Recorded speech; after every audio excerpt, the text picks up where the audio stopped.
LPA sa silangan ng Bicol, pumasok na sa PAR, mataas ang tsansang maging bagyo sa loob ng 12 hours. Tuluyan nang nakapasok sa loob ng Philippine Area of Responsibility kaninang 2 AM ang binabantayang low pressure area sa labas ng PAR. Ayon sa Pag-asa, mataas na ang tayensa nitong maging bagyo sa loob ng 12 hours at papangalan ng NAICA, ang ika-14 na bagyo sa loob ng PAR ngayong taon.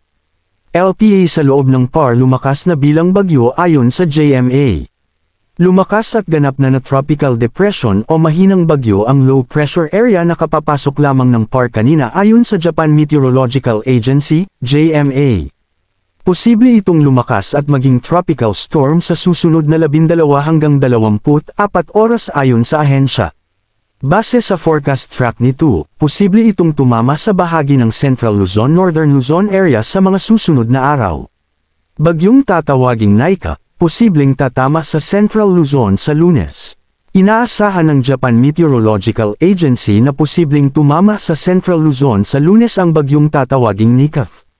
Magdadala ito ng mga bagyo ng hangin at malalakas na pag-ulan doon.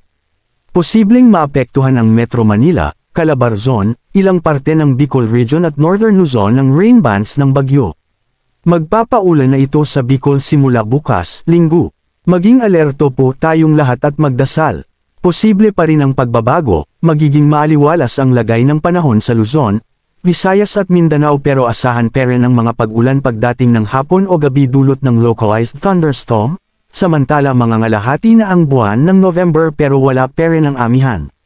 Maaring may kinalaman ang mga bagyong dumadaan sa ating bansa, matatandaan ng mga nakaraang bagyong Rolly, Quinta at Alices na halos ganito din ang senaryo ng pagkakasunod-sunod ng bagyo, wala pang direktang epekto ang bagyong Nika na lumalakas na sa ngayon paghandaan habang malayo pa ang bagyo.